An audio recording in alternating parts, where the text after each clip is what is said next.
The Galaxy S9 and S9 Plus are here.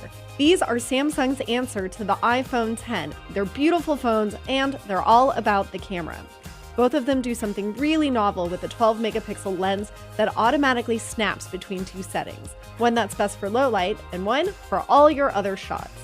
Also, the S9 Plus has a bonus lens. This is Samsung's second phone to include two cameras on the back, so you can take those artistic portrait photos. The S9, on the other hand, sticks to just one camera lens. There's even better slow-motion video on here. It captures video at a rate of 960 frames per second, and all that means is that your slow-motion videos will stretch time. You know what they say, slow motion is emotion. Then there's the 8-megapixel front-facing camera, which, in addition to taking selfies, can scan your face to convert it into an animated emoji called AR emoji. This is a clear copy of the iPhone X's Animoji feature. Big differences between the Galaxy S9 and S9 Plus, obviously the size, dual cameras on the back, and the battery for this guy is a little bit bigger. Let's talk about design. From the front, the Galaxy S9 phones look almost identical to last year's Galaxy S8s. They're all screen beauties, with very slightly slimmer bezels and enormous screen-to-body ratios. You get a headphone jack, which is a rarity these days, and the return of the button for Samsung's Bixby voice software. You have micro SD card storage and a second speaker, so your music and your audio is going to sound a lot louder and richer. I'm also loving these bold new colors, lilac purple and coral blue. They're beautiful in person, and they give the phones an immediate edge over your basic boring black. But the best change is on the back. Remember how you had to awkwardly stretch your finger across the camera to unlock the Galaxy S8 and Note 8? Samsung has sensibly moved the fingerprint reader to the center of the back panel beneath the camera, and I couldn't be happier. Well, maybe I could be a little bit happier if the reader were actually built into the display, like on this Vivo phone.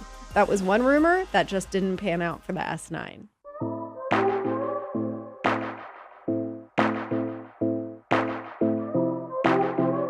As for unlocking the phones with your face, you won't get a map of infrared dots like you do with the iPhone X, but there is a new feature called Intelligence Scan. It tries to unlock your phone through an iris scan first, but it automatically falls back on Face Unlock if the iris scan fails. It's meant for speed and convenience, but Samsung admits that Face Unlock isn't secure, so I really don't see the point of using Face Unlock alone or as part of Intelligence Scan. If it were me, I would just stick to the fingerprint reader and the iris scanner. On the inside, the Galaxy S9 phones are the first to use Qualcomm's new Snapdragon 845 chip, which promises a heap of speed, battery life, and security improvements. Plus, the phones bump up external storage support for 400GB cards. For software, the S9s run on top of Android 8.0 Oreo, so they're all up to date.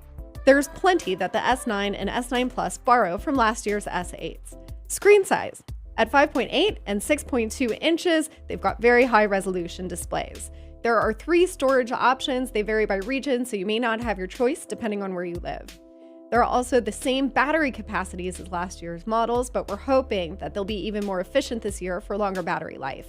You've got the same water resistance rating at IP68, wireless charging built right in, and support for gigabit 4G LTE when those networks are ready. And now for the million-dollar question. Now that we know everything that's in the Galaxy S9 and S9 Plus, how do they actually compare to the iPhone X, Google Pixel